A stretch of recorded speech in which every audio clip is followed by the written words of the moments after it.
So, uh, life often feels like an endless series of battles, doesn't it? It really does. Not just the big, obvious ones, in the office or on the sports field, but those quiet, kind of invisible struggles we have every single day. Yeah, like fighting against laziness or temptation or just being inconsistent. Exactly. You wake up with great plans, but somehow by the end of the day, you're off track.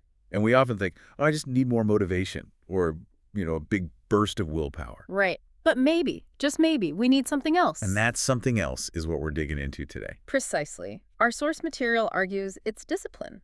The author, Reuben Juma Onunga, has this great phrase for it, the quiet warrior within. Ooh, I like that. The quiet warrior. Yeah, and it's not something you're just born with, right? It's more like a muscle, a character muscle that you build up through small, consistent daily choices. He makes this really crucial distinction early on. He says, desire is emotional, discipline is intentional. Okay. One fades with feeling, the other stands with purpose. That difference is key. That really hits home. Desire is fleeting, discipline sticks around. And our source for this deep dive is his book, Discipline, a tool to win tough mental battles. Hmm. What I find really compelling is that he doesn't write like some guru who's got it all figured out. No, not at all. He calls himself a committed one. He's open about his own struggles with inconsistency and says discipline was like a lifeline for him. Yeah, it feels very grounded, like advice from someone who's actually, lived it. So our mission today really is to pull out those practical tools, those insights from the book. We're going to look at what he calls 10 key battlefields areas where discipline really makes the difference between winning and losing, metaphorically speaking. Battlefields. Okay. Yeah. And we'll see how these small, repeatable steps can take that fuzzy desire and turn it into something solid, something like destiny, helping you build a life with more purpose and maybe more peace, too. And he gives some really vivid examples right at the start, doesn't he? To show the impact. He does. There's Caleb. Right, Caleb. Talent guy, digital marketing startup, lots of vision, lots of energy initially. But then the excitement wore off. Yeah, and so did his consistency. Yeah. Started sleeping in, missing follow-ups, deadlines slipped. And the business failed. Not because the idea was bad. No, but because of the absence of disciplined execution, as the author puts it. Just didn't stick with it. And then he contrasts Caleb with Miriam. Miriam. Yeah, she's quieter, more focused, not chasing the spotlight. But her life just works, Yeah. has order, progress. Because she does the little things, even when no one is watching. That really stood out to me, those small, consistent actions. And this deep dive, it really covers a lot of ground. We're talking discipline in love, money. Time, our words, how we treat our bodies, the decisions we make every day. It seems like the core idea is that discipline brings order, strength, and purpose to all these different areas. Exactly. And, in our culture of instant everything, discipline might sound a bit old-fashioned, maybe boring. Yeah, maybe. But the author flips that. He sees it as clarity in a world of noise, Right. rhythm in a world of rush, and an anchor and compass in a world of emotion-driven decisions. Anchor and compass. I like that framing. So this deep dive is really for you if you're looking for a different kind of freedom. Not the freedom to do whatever pops into your head, but the freedom that comes from doing what you must do, what aligns with your purpose. Intentional living. Okay, I'm ready. Let's jump into part 1, foundations of discipline.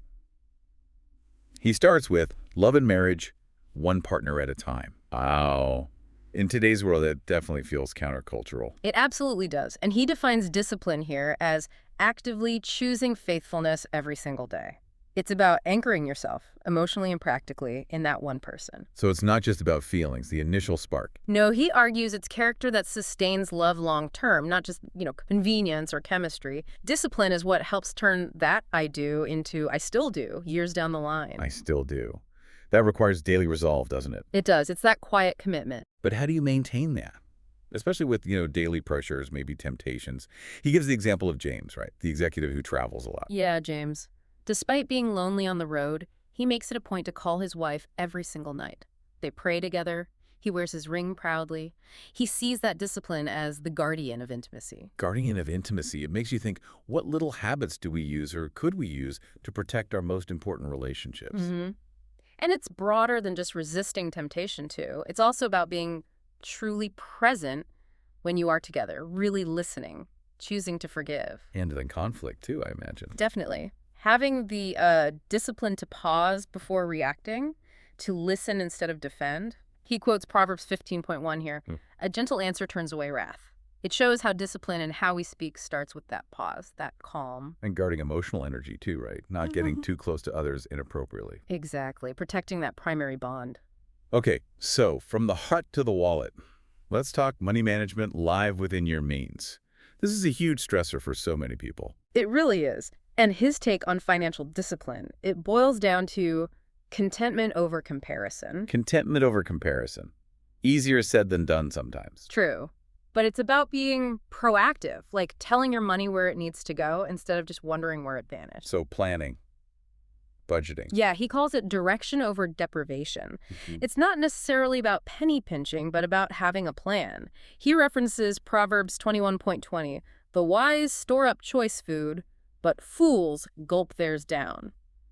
It's that idea of making choices now for a better later. Saying no today for a better tomorrow. Right. And he sees this as a form of self-respect, choosing freedom from that pressure to always keep up. I love the story of Josephine, the school teacher in rural Kenya. Oh, yeah, that was inspiring. Modest income, but she tithes, gives a portion away regularly. She saves, she invests. And her peace comes not from having a lot, but from her handwritten budget and her words, a disciplined refusal to live to impress anyone. That's powerful, just refusing to play that game. And then you contrast her with Peter, the mid-level manager. Right, Peter got promotions, but his lifestyle just inflated with each one. New car, more debt. Until he realized it wasn't a money problem, it was a mindset problem. Ah, the mindset. Yeah. The author really hammers home that financial peace isn't about the amount you earn.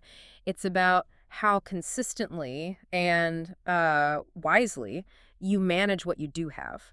Conscious choices. Makes sense. Okay, next battlefield. Social life keeping boundaries. We all need connection, obviously, but he says limits are essential.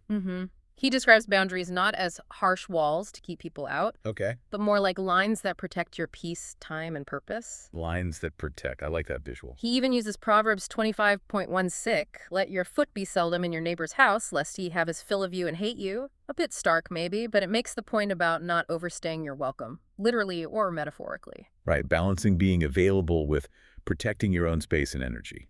Valuing peace over popularity, maybe? Exactly. That's a great way to put it. The story of Diana, the university student, really illustrated this. Yeah, she was warm, friendly, but totally exhausted because she said yes to everything. Grades suffered, health suffered. Until she started consciously reclaiming her boundaries, she reflected on that verse, Psalm 46.10, be still and know that I am God, and realized she needed that stillness. That's a big shift. And this idea of social discipline also extends to who you let influence you.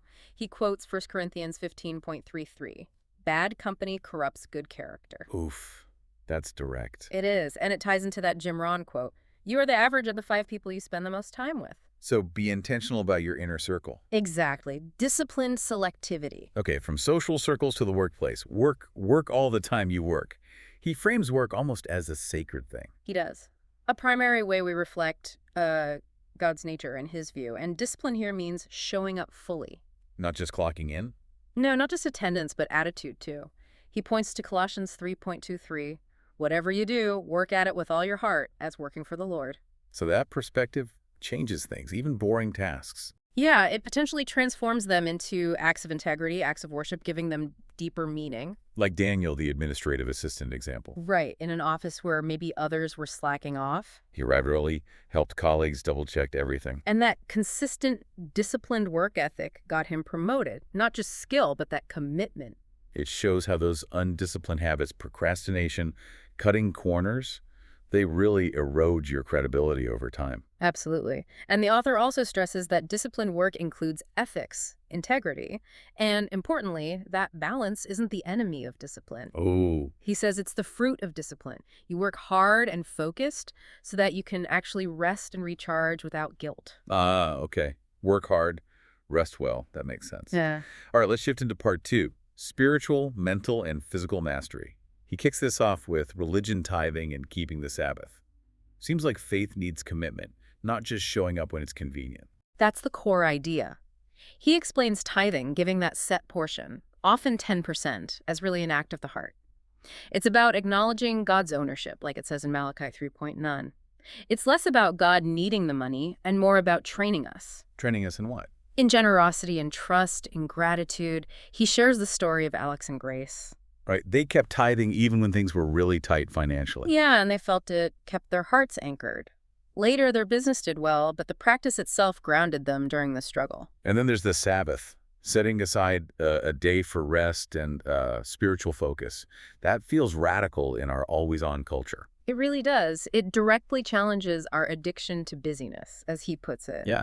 It's a reminder that our value doesn't come just from doing, but from being, Huh. from connecting with God or simply resting deeply. He mentions Rachel, the burned-out lawyer. She intentionally reclaimed her Sabbath. No work emails, just rest, church, journaling, family time. And it made a huge difference for her. She said it changed her life, helped her regain peace. These practices, like tithing and Sabbath, they train us in letting go, trusting more, realigning our priorities. Letting go. That's hard but necessary. Okay, next. Words taming the tongue. Wow, this one feels huge. Our words have so much power. Immense power, for good or ill. He quotes James 3, comparing the tongue to a tiny rudder steering a huge ship, or a small spark that can start a massive fire. Scary thought, actually. It is. And he stresses that verbal discipline often starts with silence? Silence. Well, the ability to pause before you react, to actually listen before you jump in and respond.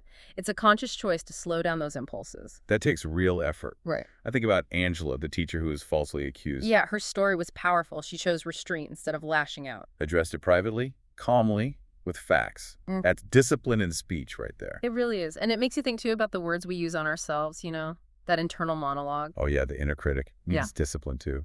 Definitely. And in our digital world, he suggests applying Socrates' 3 questions before you post or even speak sometimes. Is it true? Is it kind? Is it necessary? True, kind, necessary. Good filter. And disciplined speech isn't just about not saying negative things. It's also about the power of affirmation, of building others up and being quick to offer a genuine apology when needed. Proactive positivity. Okay, moving to time management, keeping time.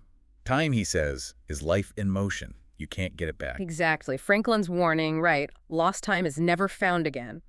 So managing it well becomes a key mark of discipline. But it's not just about squeezing more stuff in. Yeah. It's more about making every hour serve your higher purpose, aligning your time with what truly matters. Like the verse in Ecclesiastes 3.1 suggests, there's a right time for things. He talks about David, who went from being chronically late to being really intentional with his schedule. Yeah, David realized he didn't lack time. He just needed more order. It's about intentionality, not just efficiency. It reminds me of the description of Jesus' time use.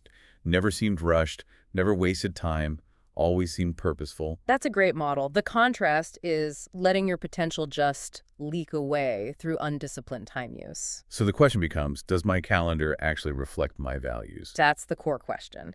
And it includes scheduling rest, pushing back against constant digital distractions, deciding what gets your precious time. Right. Okay, from time to health, nutrition, eating healthy, connecting the body as a temple. Yeah, he frames nutritional discipline as stewardship, making conscious daily choices to fuel your body well, honoring your health and your overall purpose. He quotes 1 Corinthians 10.31. Whatever you do, do it all for the glory of God, suggesting even eating can be done with intention. So it's more than just about weight loss or looking good. Much more. It's about having the energy and clarity to live out your purpose. Think of John, the engineer who battled fatigue. Small discipline changes to his diet made a huge difference in his energy, focus, even his mood. And Daniel in Babylon is that classic biblical example of sticking to nutritional principles even under pressure. True. This discipline also builds self-control, helping resist emotional eating, maybe planning meals instead of grabbing whatever's easy. Consistency, awareness. And closely related, body exercising regularly, building not just muscle, but endurance and mental resilience too. Definitely. He references 1 Timothy 4.8, acknowledging that physical training is of some value. It supports a sharper mind, a clearer spirit, and crucially, it teaches commitment, showing up even when you don't feel like it. Each workout is like a little win against inertia. I love Sarah's realization. Energy doesn't come first. You build it by moving. Yes, that's so true for many people. She was a mom, totally wiped out, started with just 15 minutes of walking. Small steps, but consistent. Consistency is everything here, and the mental health benefits are huge, reducing anxiety, depression. It's really an investment in your overall vitality and capacity, not about impressing anyone. Self-care, self-respect. Okay, that wraps up the mastery section. Let's hit the final pillar. Decisions saying no to things that don't build you. Every decision shapes our future, doesn't it? It absolutely does. And discipline here is defined as the strength to say no to what does not serve your growth and yes to what aligns with your purpose. Saying no, that can be really hard. It can. He quotes Matthew 5.37. Let your yes be yes and your no, no. Simple, direct.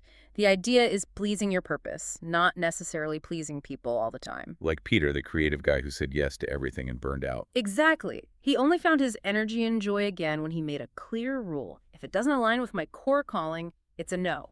That takes courage. And sometimes the hardest no is to ourselves, right? To bad habits, temptations, shortcuts. Absolutely. That internal no is crucial. It all comes back to knowing your values. Saying no becomes an act of self-respect, protecting your time, your energy, your peace. Even Jesus modeled this, the author notes, by prioritizing prayer, withdrawing from crowds, refusing distractions that didn't align with his mission. That puts it in perspective. And Seneca's wisdom fits perfectly. If a man knows not to which port he sails, no wind is favorable. Without purpose-driven decisions, you just drift. So decisiveness isn't being impulsive. No, it's intentionality. It's the discipline to pause, maybe pray or reflect, and then proceed with wisdom, living by conviction, not just compulsion. So as we wrap up this deep dive, the main thread from Onunga's book seems really clear. Discipline. Well, it isn't flashy. No, definitely not glamorous. It doesn't shout, but it's steady, it's strong, and ultimately it outlasts talent, it outlasts charisma. It really is a path towards peace, progress, and purpose. His message really sticks with you. No greatness without consistency, no freedom without boundaries, no fulfillment without sacrifice. It's demanding, but true. Yeah. And that quote from Hebrews 12.11 mirrors it. No discipline seems pleasant at the time, but painful. Later on, however, it produces a harvest of righteousness and peace. It's about that later harvest. Exactly. It's the long game. And the encouragement here is you don't have to be perfect overnight. Thank goodness. It's faithful. One day, one habit, one choice at a time. He says true strength is not found in big moments alone, but in small steps faithfully taken. It's the accumulation that matters. The slow, steady power of discipline. Okay, so a final thought for everyone listening. Discipline is definitely hard, no question, but maybe regret is harder. That's a powerful thought. So thinking about everything we've discussed, what's one tough mental battle, maybe from those 10 areas that you choose to engage with discipline this week? And more importantly, what's one small, consistent step you can take, starting today, to begin that journey?